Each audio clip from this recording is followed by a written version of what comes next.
नमस्कार, economics Awadh classes YouTube channel पे आपका स्वागत है। आज की क्लास में हम लोग व्यापार चक्र एवं मुद्रा के मूल्य में परिवर्तन से संबंधित जो भी महत्वपूर्ण क्वेश्चन बन रहे हैं उन क्वेश्चनों के बारे में अध्ययन करेंगे। यह क्वेश्चन आगामी शिक्षक भर्ती परीक्षा जैसे TGT, PGT, net, JRF, KBS, NBS, GIC, LT grade exam, RPSC first grade and second grade exam तथा आरपीएससी असिस्टेंट प्रोफेसर एग्जाम और यूपी असिस्टेंट प्रोफेसर एग्जाम तथा बिहार टीजीटी, पीजीटी एग्जाम के लिए महत्वपूर्ण है। यहाँ से प्रश्न एग्जाम में मिलने की संभावना है और यह क्लास रिवीजन की दृष्टि से भी महत्वपूर्ण है। तो क्लास स्टार्ट करते हैं और देखते हैं क्या क्या प्रश्न हैं। 1 नंबर प्रश्न है, हिक्स का व्यापार चक्र सिद्धांत आधारित है। इस पे बचत व विनियोग की अंतःक्रिया पर, गुणक व त्वरक की अंतःक्रिया पर, मूल्यों के उच्चावचन पर, व्यापार में प्राप्त विनियोग पर। तो हिक्स का व्यापार चक्र जो है गुणक व त्वरक की अंतःक्रिया पर आधारित है। बी ऑप्शन सही आंसर है। हिक्स ने गुणक और त्वरक की अंतःक्रिया पर आधारित जो व्यापार चक्र का सिद्धांत दिया, उस सिद्धांत की व्याख्या 1950 में उन्होंने अपनी किताब a contribution to the trade of the cycle, trade cycle में, theory of the trade cycle में की थी। हिक्स द्वारा जो व्यापार चक्र की व्याख्या की गई, इस व्याख्या में गुणक तथा त्वरक की अंतःक्रिया पर विशेष बल दिया गया। हिक्स ने अपने सिद्धांत में गुणक एवं त्वरक की अंतःक्रिया द्वारा व्यापार चक्रों की उच्चतम और निम्नतम सीमा की व्यवस्था की, जिसके माध्यम से व्यापार चक्र चक्रीय रूप लेता है। तो व्यापार चक्र के अलावा सेमुल्सन भी गुणक एवं त्वरक की अंतःक्रिया के माध्यम से व्यापार चक्र की बात करते हैं। सेमुल्सन का व्यापार चक्र गुणक और त्वरक की अंतःक्रिया पर आधारित है। सेमुल्सन इस बात पर बल देते हुए बताते हैं कि अर्थव्यवस्था की आर्थिक क्रियाओं के विश्लेषण में गुणक एवं त्वरक के प्रभावों को अलग नहीं किया जा सकता है। सेमुल्सन के अनुसार आय स्तर एवं विनियोग स्तर के दो विशेष संबंध पाए जाते हैं, जिसमें आय स्तर विनियोग स्तर पर निर्भर करता है, जबकि विनियोग स्तर आय में परिवर्तन की दर पर निर्भर करता है। तो हिक्स और सेमुल्सन का व्यापार चक्र जो है वह गुणक और त्वरक की अंतःक्रिया पर आधारित है। अगला प्रश्न है, व्यापार चक्र एक मौद्रिक घटना है, ये प्रतिपादक हैं। तो व्यापार चक्र एक शुद्ध मौद्रिक घटना है। इस सिद्धांत के प्रतिपादक जो हैं वह हार्ट्रे हैं। हार्ट्रे व्यापार चक्र का शुद्ध मौद्रिक सिद्धांत देते हैं। शुद्ध मौद्रिक सिद्धांत का मतलब हुआ कि आर्थिक क्रियाओं में परिवर्तन का मुख्य कारण मुद्रा के प्रवाह में परिवर्तन का होना है। मुद्रा के प्रवाह में परिवर्तन का मतलब हुआ कि मुद्रा प्रसार एवं संकुचन के कारण ही व्यावसायिक क्रियाओं में परिवर्तन एवं उतार चढ़ाव होते हैं, जिसको व्यापार चक्र की संज्ञा दी जाती है। हार्ट्रे के अनुसार व्यापार चक्र एक विशुद्ध मौद्रिक घटना है, क्योंकि सामान्य मांग स्वयं एक मौद्रिक घटना है।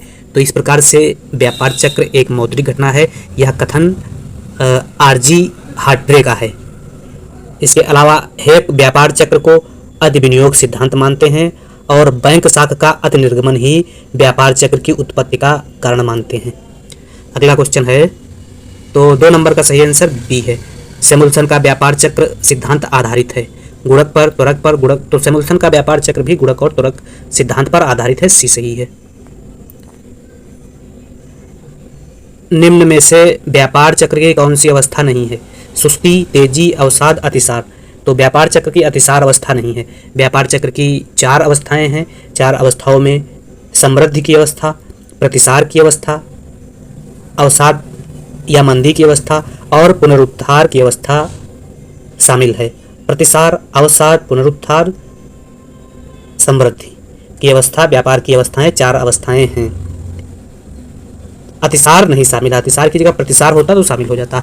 एक contribution to the theory of trade cycle पुस्तक के लेखक, तो यह पुस्तक जो है हिक्स द्वारा, जे.आर. हिक्स द्वारा लिखी गई। शुम्पीटर ने व्यापार चक्र की अवस्थाएं बताई। तो शुम्पीटर ने व्यापार चक्र की 4 अवस्थाएं बताई थी और शुम्पीटर का जो व्यापार चक्र है वह नवप्रवर्तन सिद्धांत से संबंधित है। नवप्रवर्तन सिद्धांत का मतलब हुआ ऐसे नवीन परिवर्तन से है जिसमें उत्पादन की वर्तमान तकनीक प्रविधियों में उद्यमियों का रूपांतरण कर दिया जाता है। अर्थात उत्पादन की प्रक्रिया में नए नए साधनों का जब प्रयोग किया जाता है तो उसे नवप्रवर्तन कहा जाता है। और नवप्रवर्तन की श्रेणियों में सुम्पिटर किसी नवीन वस्तु का उत्पादन की किसी नवीन पद्धति का विकास, नवीन बाजार का सृजन, कच्चे माल के नवीन स्रोतों का विकास, औद्योगिक प्रबंधन एवं संगठन का पुनर्गठन की बात करते हैं। सुम्पिटर के अनुसार उद्यमियों द्वारा किए गए नव प्रवर्तन को दो श्रेणियों में बांटा गया है। पहली जो श्रेणी है वह नव प्रवर्तन की बड़ी लहरें एवं नव प्रवर्तन की छोटी लहरें, दो श्रेणी हैं। अगला प्रश्न है, पुनरुत्थान की अवस्था में सरकार द्वारा किया गया विनियोग वृद्धि करता है।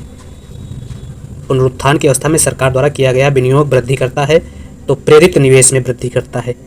7 बी सही है। अगला है 8 नंबर प्रश्न है, क्या कह रहा है 8 नंबर प्रश्न, व्यापार चक्र के साख अधिनियमन सिद्धांत के प्रतिपादक हैं। तो व्यापार चक्र के साख अधिनियमन सिद्धांत के प्रतिपादक हेयक हैं। हेयक व्यापार चक्र का अति विनियोग सिद्धांत प्रतिपादित करते हैं। हेयक के अनुसार कम ब्याज दर पर किया गया बैंक साख का अति निर्गमन ही व्यापार चक्र की उत्पत्ति का कारण है। व्यापार चक्र की उत्पत्ति के लिए हेयक ब्याज की प्राकृतिक दर और ब्याज की बाजार दर को लेते हैं और व्यापार चक्र या उच्चावचनों का मूल कारण ब्याज की प्राकृतिक एवं बाजार दरों में असमानता को हेयक बताते हैं। तो साख अधिनियमन सिद्धांत के प्रतिपादक जो हैं हेयक हैं। अगला, हिक्स के व्यापार चक्र में स्थिर माना गया है। गुणक तथा त्वरक का मूल्य स्थिर माना गया, सी सही है। 10 नंबर प्रश्न है, हिक्स का व्यापार चक्र की व्याख्या हैरेट द्वारा प्रतिपादित विकास की इच्छित दर पर आधारित है, ये सही है। 11 नंबर प्रश्न, मुद्रा संकुचन में सर्वाधिक लाभ होता है। ऋणदाता को, ऋणी को, साहूकार को, ये सभी। तो मुद्रा संकुचन में या कह सकते हैं मंदी में जो सबसे ज़्यादा लाभ होता है वह ऋणी को होता है, बी सही है। मुद्रा संकुचन या मुद्रा विस्फीति किसे कहा जाता है? डिफ्लेशन कहते हैं। तो डिफ्लेशन एक प्रकार से मुद्रा संकुचन वह स्थिति है जिसमें मुद्रा का मूल्य बढ़ता है और वस्तु का मूल्य घटता है। अर्थात कह सकते हैं पीगू जो कहते हैं मुद्रा संकुचन मूल्यों के गिरने की वह स्थिति है जो उस समय उत्पन्न होती है जबकि वस्तुओं और सेवाओं का उत्पादन मौद्रिक आय की अपेक्षा अधिक तेजी से बढ़ता है। तो मुद्रा संकुचन की स्थिति में जो ऋण लेता है उसको लाभ होता है। अगला प्रश्न है, मुद्रा स्फीति का बचत व निवेश दर पर प्रभाव पड़ता है। कैसा प्रभाव पड़ता है? तो मुद्रा स्फीति का बचत व निवेश पर जो प्रभाव पड़ता है, बचत व निवेश घटता है, ये सही है। अगला 13 नंबर प्रश्न, निम्न में से कौन सा उपाय मुद्रा स्फीति को नियंत्रित करने में किया जाता है? तो मुद्रा स्फीति को नियंत्रित करने के जो उपायों में है वह सरकारी नियंत्रण, सार्वजनिक व्यय में कमी, सार्वजनिक वितरण प्रणाली का उचित उपयोग सभी हो जाएगा। 14 नंबर प्रश्न है, मुद्रास्फीति भारत में मुद्रास्फीति की दर को प्रदर्शित करने के लिए किसका इस्तेमाल किया जाता है? तो भारत में मुद्रास्फीति की दर को प्रदर्शित करने के लिए थोक मूल्य सूचकांक का प्रयोग किया जाता है। 14 ये सही है। 15 नंबर प्रश्न है, प्रसार अन्यायपूर्ण है, संकुचन अनुपयुक्त, दोनों में संकुचन ही अधिक बुरा है, यह कथन किसका है? तो यह कथन केन्स का है, ये सही है। मांग प्रेरित स्फीति हो सकती है, तो मांग प्रेरित स्फीति जो है वह उपभोग व्यय में वृद्धि के कारण होती है। उपभोग व्यय में वृद्धि का मतलब हुआ डी सही है। अगला, स्फीतिक अंतराल की अवधारणा किसने दी? तो स्फीतिक अंतराल की अवधारणा पीगू द्वारा दी गई, कीन्स द्वारा दी गई है। तो कीन्स ए ऑप्शन में सही है। जब कीमतों में वृद्धि होती है तब मजदूरी, तो जब कीमतें बढ़ेंगी तो मजदूरी दर भी बढ़ जाएगी, में वृद्धि होती है। तो 18 सही आंसर बी है। अगला 19, जब मुद्रास्फीति होती है तो उपभोक्ता को उठानी पड़ती है। तो मुद्रास्फीति के समय उपभोक्ता को हानि उठानी पड़ती है। मुद्रास्फीति के समय उपभोक्ता को हानि उठानी पड़ती है, अर्थात महंगाई के समय मुद्रास्फीति में किसको किसको हानि होती है? उपभोक्ता, स्थिर आय समूह, पेंशन प्राप्तकर्ता वर्ग, ऋणदाता, डिवेंचर धारक, को हानि उठानी पड़ती है। और मुद्रास्फीति से हानि उत्पादक और लाभ जो है वह उत्पादक वर्ग को, व्यापारी वर्ग को, ऋणी को, विनियोजक वर्ग को तथा परिवर्तनशील आय समूह को लाभ होता है। अगला है मुद्रा अपस्फीति की प्रक्रिया में मुद्रास्फीति की दर को बढ़ाया जा सकता है, घटाया जा सकता है, स्थिर रखा जा सकता है, सभी। तो मुद्रा अपस्फीति की प्रक्रिया में मुद्रास्फीति को घटाया जा सकता है, बी सही है। आधुनिक समय में निस्पंदन स्फीति किस कारण उत्पन्न होती है? तो आधुनिक समय में जो निस्पंदन स्फीति है उसके उत्पन्न होने का कारण मौद्रिक मजदूरी दर में तीव्र वृद्धि है। मौद्रिक मजदूरी दर में तीव्र वृद्धि, बी ऑप्शन सही है।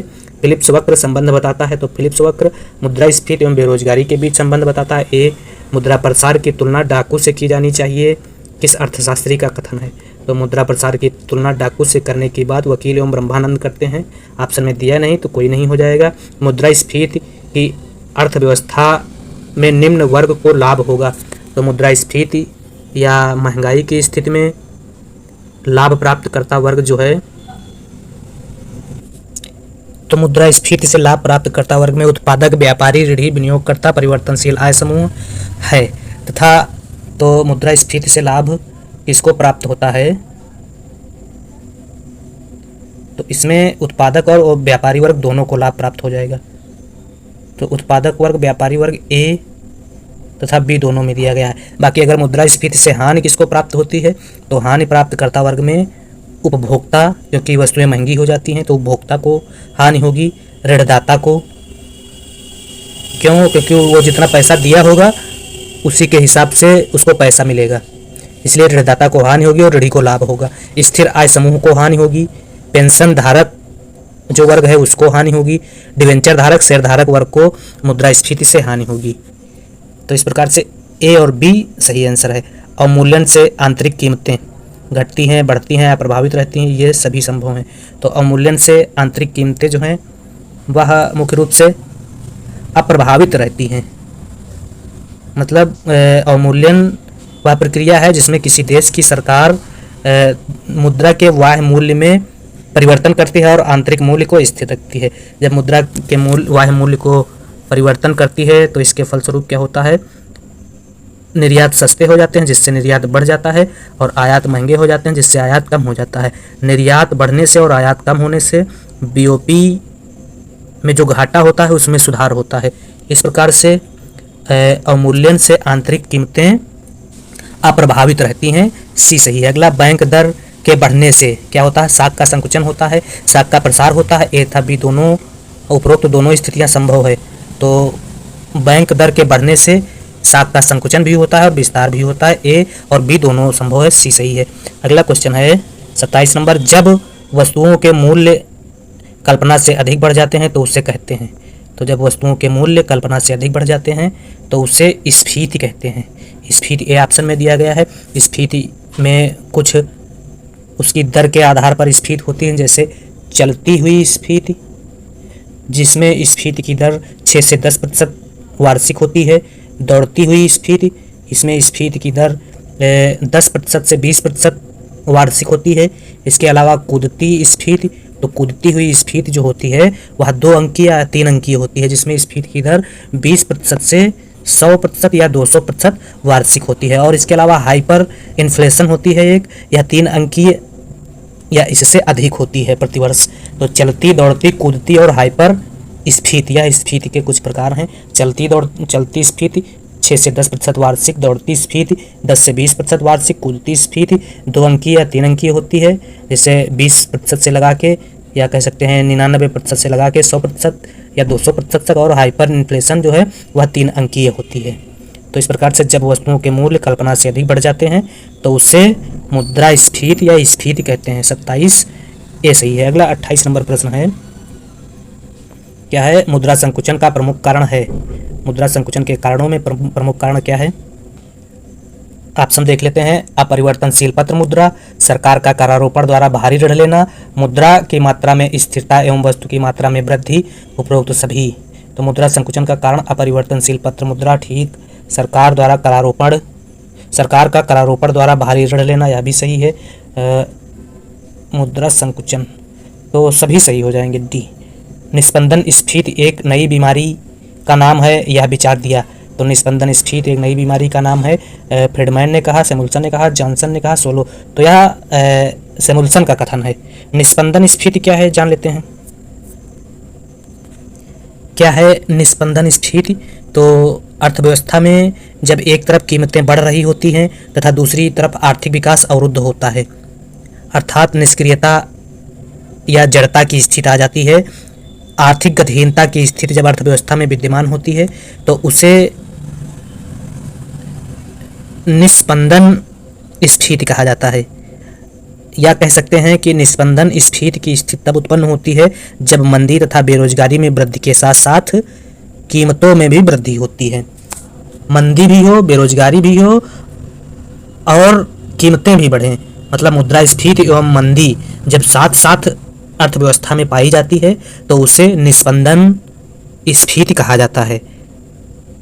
प्रोफेसर सैमुअल्सन बताते हैं कि मंदी स्फीति या निस्पंदन स्फीति एक नई बीमारी का नाम है जिसके अंतर्गत वस्तुओं के मूल्य तथा मजदूरी की दरों में वृद्धि होती है, किंतु साथ ही बेरोजगारी बढ़ती है और उत्पन्न किया हुआ माल वस्तुएं जो हैं वह बिक नहीं पाती हैं। तो निस्पंदन स्फीति की स्थिति में मुद्रास्फीति एवं बेरोजगारी, वो मुद्रास्फीति नहीं, मंदी एवं मंदी और मुद्रास्फीति जब साथ साथ चलती है तो उसे निस्पंदन स्फीति कहते हैं। मंदी भी हो और मंदी और स्फीति दोनों जब हो अर्थव्यवस्था में। अगला प्रश्न है, फिलिप्स वक्र के अनुसार बेरोजगारी अधिक होने पर क्या किया जा सकता है? फिलिप्स वक्र के अनुसार बेरोजगारी अधिक होने पर मौद्रिक मजदूरी गिरती है। मौद्रिक मजदूरी गिरती है, ये सही है। स्फीतिक दशाओं में आर्थिक विषमता, स्फीतिक दशाओं में आर्थिक विषमता क्या होती है? बढ़ती है, ये सही है। ग्रेगरी के अनुसार मुद्रास्फीति है, तो ग्रेगरी के अनुसार मुद्रास्फीति क्रय शक्ति की असाधारण वृद्धि है। क्रय शक्ति की असाधारण वृद्धि मुद्रास्फीति की परिभाषाओं में मुद्रास्फीति की परिभाषाओं में अर्थशास्त्रियों ने अलग अलग विचार दिए हैं परिभाषा में, जिसमें क्राउथर के अनुसार मुद्रास्फीति वह अवस्था है जिसमें मुद्रा का मूल्य गिरता है अर्थात वस्तुओं का मूल्य बढ़ता है। या पाल इंजिल कहते हैं कि मुद्रास्फीति उस असंतुलन की अवस्था का नाम है जिसमें क्रय शक्ति विस्तार के कारण वस्तु मूल्य में वृद्धि होती है। पिगू किन्स का मानना है कि मुद्रास्फीति कीमतों में वह वृद्धि है जो पूर्ण रोजगार अवस्था पहुंचने के बाद होती है। ये सभी प्रकार की कीमतों में वृद्धि को मुद्रास्फीति नहीं मानते हैं। तो किन्स क्या मानते हैं? किन्स या पिगू मानते हैं कि पूर्ण रोजगार की अवस्था के बाद जो कीमतों में वृद्धि होती है उसे मुद्रास्फीति कहा जाता है। अगर सामान्य अर्थों में मुद्रास्फीति की बात की जाए तो मुद्रास्फीति का अर्थ कीमतों की वृद्धि या मुद्रा के मूल्य में ह्रास से होता है। मुद्रास्फीति वह स्थिति होती है जिसमें कीमतों की सामान्य प्रवृत्ति आंतरिक रूप से कम होती है। अगला प्रश्न है 33 नंबर, व्यापारिक बैंक द्वारा उदार ऋण नीति का परिणाम है। तो व्यापारिक बैंक जब उदार ऋण नीति लाती है तो इससे मुद्रास्फीति जन्म लेती है। उदार ऋण नीति का मतलब हुआ बैंक दर CRR या SLR जब कम कर देगी तो इससे अर्थव्यवस्था में मुद्रा पूर्ति अधिक हो जाएगी, जिससे क्या होगा? मुद्रास्फीति जन्म लेगी। अगला 34 नंबर, आर्थिक क्षेत्रों में शिथिलता का कारण है। तो आर्थिक क्षेत्रों में शिथिलता का कारण मुद्रा संकुचन कहलाता है या होता है। मुद्रास्फीति बढ़ने का कारण है अनुत्पादकीय व्यय का। मुद्रास्फीति बढ़ने का कारण अनुत्पादकीय व्यय का बढ़ना भी सही है। किन्स ने वास्तविक मुद्रास्फीति किसे कहा? तो किन्स ने जो मुद्रास्फीति की बात कही वह पूर्ण रोजगार के बाद वस्तुओं की कीमतों में होने वाली वृद्धि वास्तविक मुद्रास्फीति सी सही है। मिल्टन फ्रीडमैन के अनुसार दबी स्फीति, तो मिल्टन फ्रीडमैन के अनुसार दबी स्फीति जिसे कहते हैं खुली स्फीति से कम हानिकारक होती है, ये सही है। अगला 38 नंबर क्वेश्चन है, फिलिप्स वक्र को विकुंचित आकार के वक्र के रूप में किस अर्थशास्त्री ने प्रस्तुत किया? तो फिलिप्स वक्र को विकुंचित आकार के रूप में टोबिन ने प्रस्तुत किया। सी, मंदी के समय वांछित है। तो मंदी के समय कैसा बजट अतिरेक का, संतुलित, घाटे का, सभी आ सकते हैं। तो मंदी के समय सरकार को घाटे का बजट लाना चाहिए। घाटे का बजट मंदी के समय, घाटे का बजट जब आएगा तो ज़्यादा से ज़्यादा पैसा विभागों को जारी किया जाएगा, जिससे ज़्यादा निवेश होगा और अधिक निवेश होने से रोजगार बढ़ेगा, उत्पादन बढ़ेगा, जिससे अर्थव्यवस्था मंदी से बाहर निकलेगी। और मुद्रास्फीति के समय सरकार को अतिरेक का बजट लाना चाहिए। जब अतिरेक का बजट आएगा तो अतिरेक के बजट में सरकार थोड़ा कम पैसा विभागों को जारी करेगी, जिससे कम निवेश होगा, कम उत्पादन होगा एक संतुलित स्तर में, और स्फीति की समस्या से निपटा जा सकेगा। तो यह प्रश्न इम्पॉर्टेंट है कि मंदी के समय सरकार घाटे का बजट लाती है और मुद्रास्फीति के समय या स्फीति के समय सरकार अतिरेक का बजट लाती है। अगला प्रश्न है 40 नंबर, स्फीतिक दशाओं में ऋणी एवं ऋणदाता वर्ग क्रमशः प्राप्त करते हैं। तो स्फीतिक दशाओं में ऋणी को, मुद्रास्फीति में ऋणी को लाभ होगा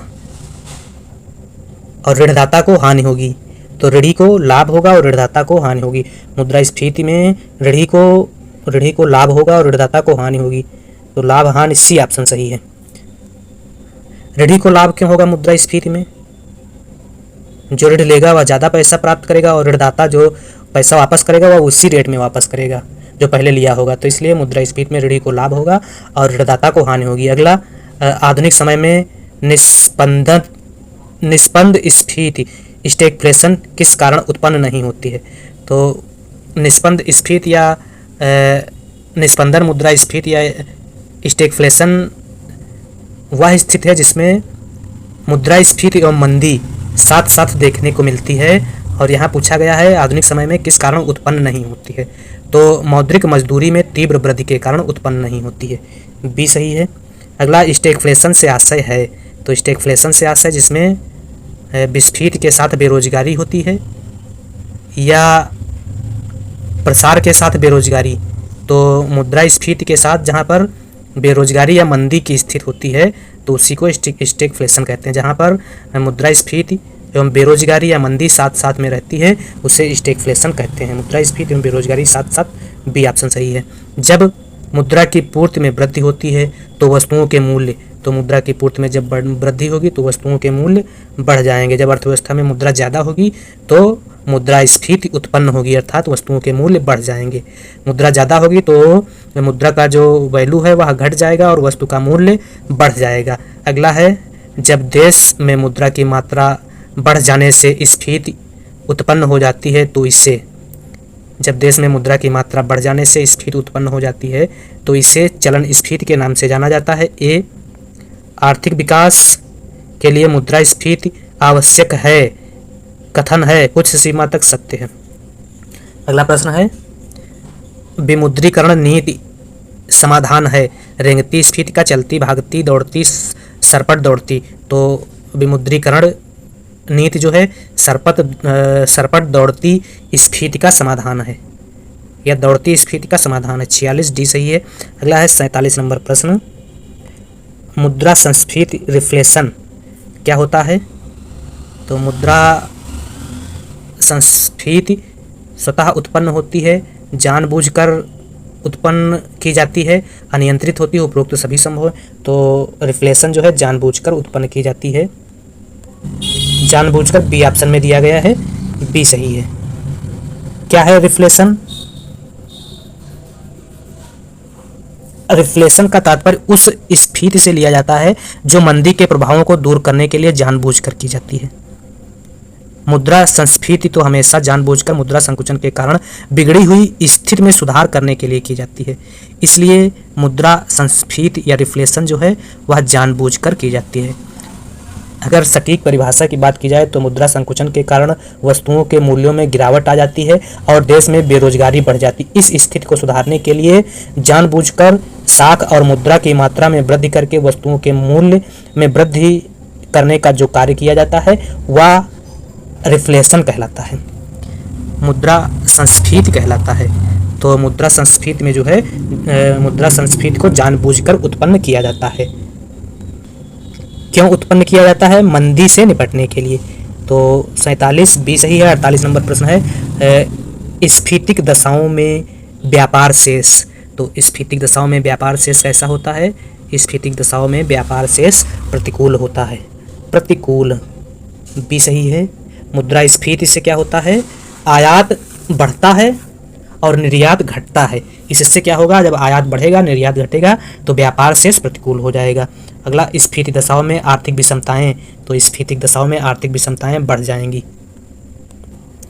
मुद्रास्फीति नियंत्रण का राजकोषीय उपाय है सार्वजनिक बजट, सार्वजनिक व्यय पर नियंत्रण, बचतों को प्रोत्साहन, उपरोक्त सभी। तो मुद्रास्फीति नियंत्रण का राजकोषीय उपाय जो है वह सभी है। अगला 51 नंबर, निस्पंदन स्फीति को नियंत्रित करने का उपाय है देश के आंतरिक संसाधनों का पूर्ण विदोहन, अनुकूलतम भुगतान संतुलन दशा, विकास जनित नीतियाँ, उपरोक्त सभी। तो निस्पंदन स्फीति को नियंत्रित करने के उपायों में सभी उपाय शामिल किए गए हैं। 52, मुद्रास्फीति को नियंत्रित करने के लिए केंद्रीय बैंक को चाहिए, क्या करना चाहिए? मुद्रास्फीति को नियंत्रित करने के लिए केंद्रीय बैंक को सरकारी प्रतिभूतियों की बिक्री करना चाहिए और बैंक दर को बढ़ाना चाहिए, बैंक दर को बढ़ाना चाहिए तथा सरकारी प्रतिभूतियों की बिक्री करना चाहिए। बी ऑप्शन सही है। जब सरकार सरकारी प्रतिभूतियों की बिक्री करेगी तो इससे क्या होगा?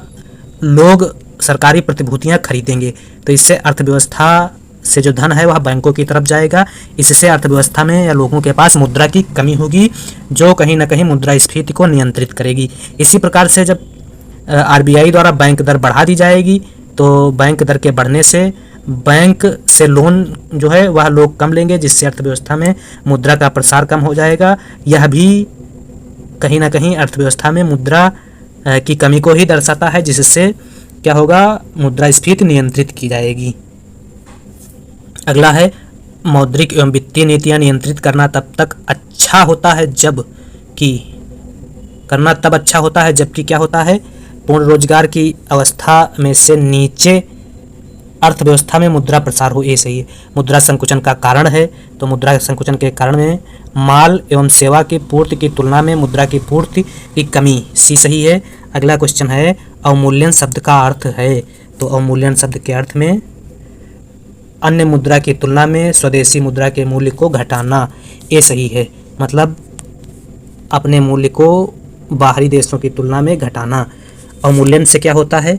आयात कम होते हैं, आयात महंगा होने से क्या हो जाएगा? आयात कम हो जाएंगे। और इसी प्रकार से निर्यात सस्ता होने से निर्यात बढ़ जाएंगे।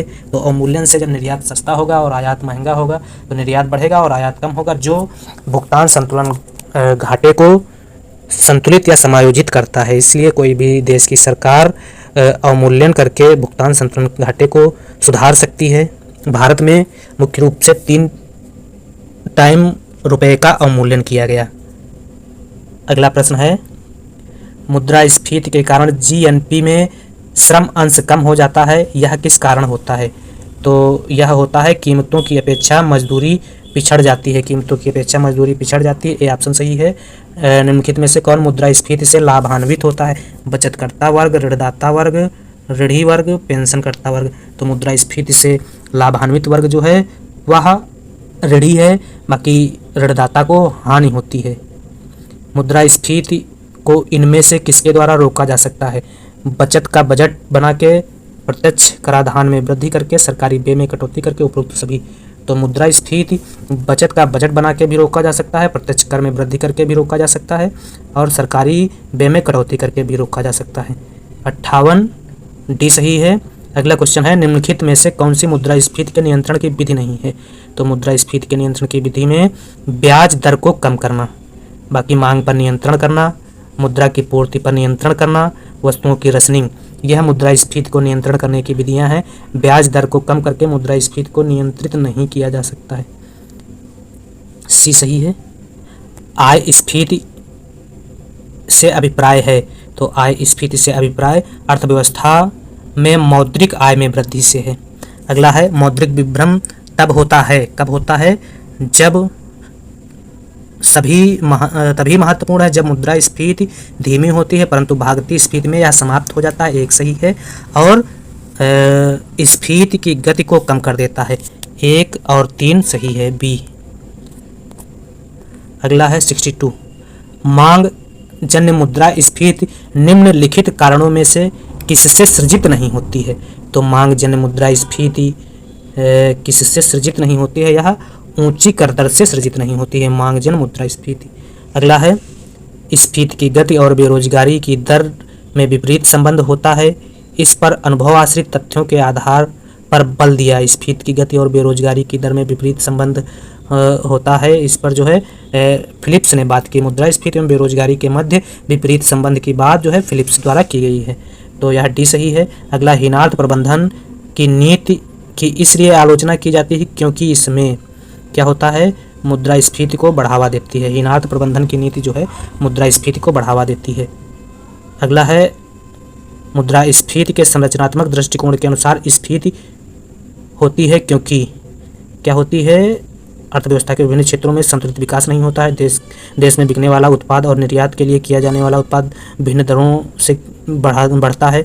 उपभोग वस्तुओं का उत्पादन करने वाले उद्योगों की विकास गति पूंजी वस्तुओं का उत्पादन करने वालों से तेज या धीमी होती है। उपरोक्त सभी सही हैं।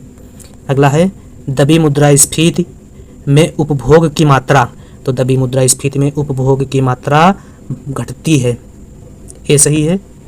अगला प्रश्न है प्रसार के दुष्प्रभाव सबसे कम होते हैं, तो प्रसार के दुष्प्रभाव जो हैं सबसे कम, वह एक ऐसी फर्म जिसने विगत वर्षों में बड़े पैमाने के ऋण अपने प्लांट के विस्तार के लिए रखे हों, सी सही है। और 68 का सही आंसर जो है वह ए है। 69 फिलिप्स वक्र के अनुसार बेरोजगारी दर 5.5% के बाद क्या हो जाएगी, मौद्रिक मजदूरी गिरती है और ऋणात्मक हो जाती है। फिलिप्स वक्र के अनुसार बेरोजगारी दर 5.5% के बाद मौद्रिक मजदूरी गिरती है और ऋणात्मक हो जाती है, सी। और मौद्रिक नीति नियंत्रित करती है, तो मौद्रिक नीति जो है केवल मांग प्रेरित मुद्रा प्रसार को नियंत्रित करती है। मांग प्रेरित मुद्रा प्रसार, ए सही है।